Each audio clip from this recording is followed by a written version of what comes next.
7월 30일 3분 장전 시황입니다.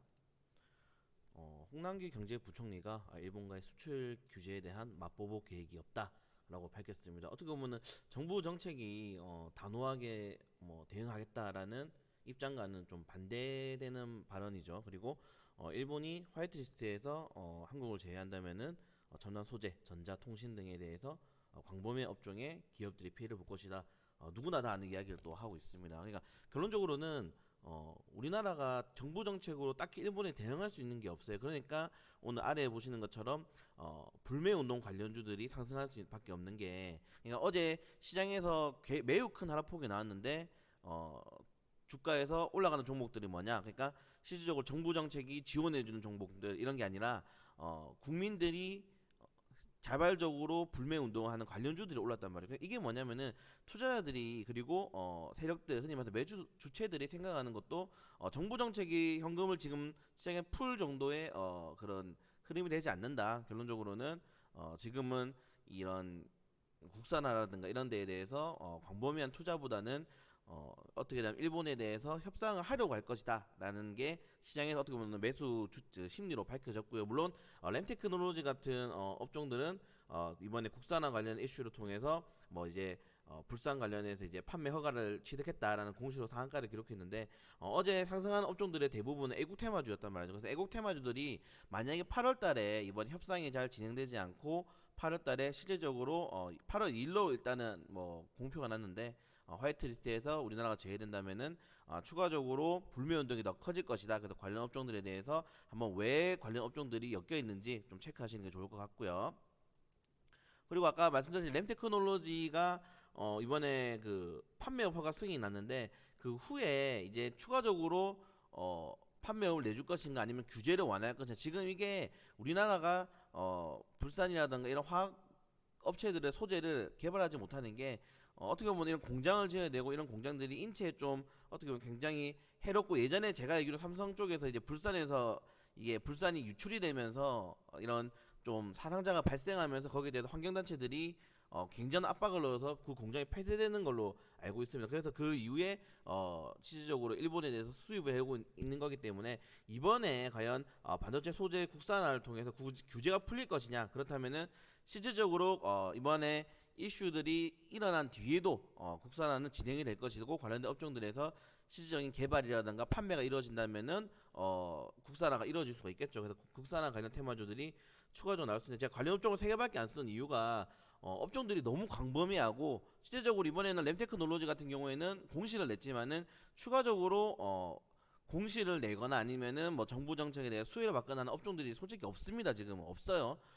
다 기대감 그리고 뭐 소문, 흔히 말해서 뭐 찌라시 이런 걸로 오르는 것이, 그렇기 때문에 관련된 업종들이 제가 써놓은 것도 한번 큰 상승이 나왔던 업종들이기 때문에 써놨던 거고, 워낙 많은 그런 관련 테마주들이 있기 때문에 수급이 몰리는 종목에 대해서 또다시 이런 식으로 램테크놀로지 같은 이슈가 나오지 않을까라고 기대가 됩니다. 그래서 관련 업종들은 3분 잔전 시간 잘 체크하시면은 제가 어제자로도 많이 올려놨기 때문에 한번 금요일자죠. 금요일자로 한번 체크해 보시는 게 좋을 것 같고, 지금 시장에서 좋은 이슈들을 좀 말씀을 드리고 싶은데 2차 전지 관련주라든가 아니면은 뭐 다른 업종들도 전부 지금 시장이 굉장히 안 좋습니다. 그냥 시장이 안 좋은 이유가 2016년도 쪽에서 실질적으로 악재들, 흔히 말해서 뭐 2016년까지 거슬러 간다면은 사드, 그 위에 뭐 브렉시트 사태가 있었고요. 사드, 브렉시트 사태, 그리고 2018년도 쪽 이제 무역 전쟁이 발발하면서 주스가 급락을 했고, 2019년도 쪽에서는 이제 일본과의 수출 규제 관련 이슈들이 나오면서 또다시 시장이 하락하게 나오고 있는데,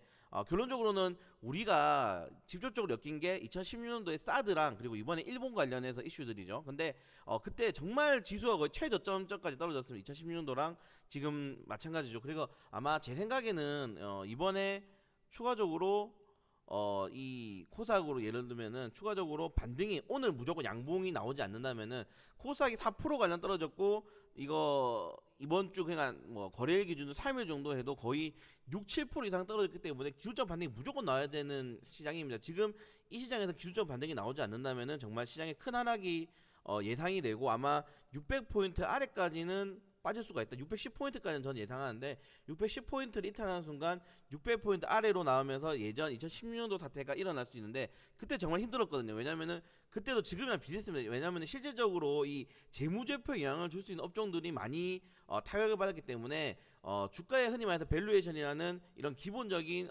기본적 분석에는 재무제표가 필수거든요. 근데 재무제표가 떨어지고 흔히 말해서 이번에 2분기 실적 시즌에 일본에서의 이런 이슈가 넘어왔기 때문에 아마 3분기까지 힘들겠다. 그래서 대기업에 대한 예상 전망치가 굉장히 안 좋죠. 그래서 아마 이번에 오늘 양봉이 나오거나 아니면은 정말 뭐 이 증권가 소문으로는 이낙연이 일본에 넘어가서 이낙연 총리가 일본 넘어가면은 좀 협상이 나올 가능성이 있다라는 이슈들이 나오고 있는데 협상이 되든 안 되든 기술적으로 오늘 꼭 반등이 나와줘야 됩니다. 오늘 꼭 반등이 나와줘야 되고 만약에 오늘 반등이 나올 때 과연 이 하락했던 업종들 중에 IT라든가 이런 제약 업종들이 좀 바닥에서 올라가 준다면은 바닥에서 시총들이 큰 종목들이 올라가 주는 거기 때문에 좀 올릴 수 있는데 오늘 만약 올라가는 종목들이 또다시 불매운동 관련주들이 올라가 버린다면은 시장은 좀 당분간 다시 한번 하단 박스권을 행보할 수 있는 가능성이 크다라고 보시면 될 것 같습니다.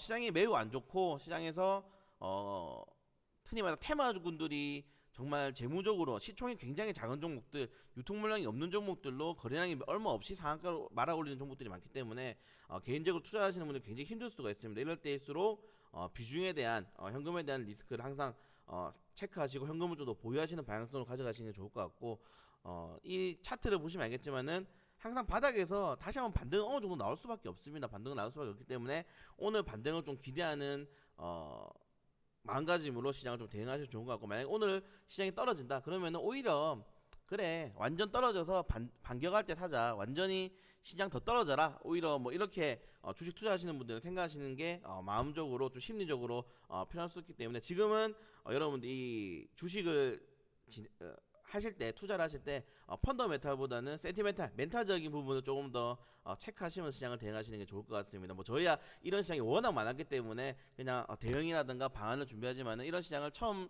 겪거나 아니면은 오래 겪었더라도 실질적으로 계좌에서 손실이 발생하게 돼버린다면은 그게 이 멘탈이라는 걸 찾기가 힘들거든요. 하지만은 시장은 언제든지 반등할 가능성이 있는 재료들로 가득 찬 이 시장이기 때문에 만약에 정말 이낙연 총리가 가서 한 번에 이게 또 회복이 될 수 있단 말이죠. 회복이 될 수 있기 때문에 추가적으로 그런 재료들을 항상 염두에 두시고 시장을 대응하시는 게 좋을 것 같습니다. 오늘 이제 이틀 뒤면 이제 7월 증시도 끝났는데 오늘 양봉 마감해서 시장이 다시 한 번 더 좀 반등하면서 마감하는 게 가장 좋은 그림이 나올 수 있겠죠. 그래서 8월 달에도 만약 이낙연 총리가 가서 좀 연장이 된다거나 이런 수출 규제에 대해서 이런 것들을 좀 기대하면서 시장을 대응하도록 하겠습니다. 만약에 시장 또 떨어진다 하더라도 너무 걱정하지 마세요. 시장이 2,000 종목 중에서 2,000개가 떨어지는 시장은 없습니다. 30개라든가 50개 정도 오르니까 우리도 그 종목 잘 잡아서 포트에 편입시켜 보도록 하겠습니다.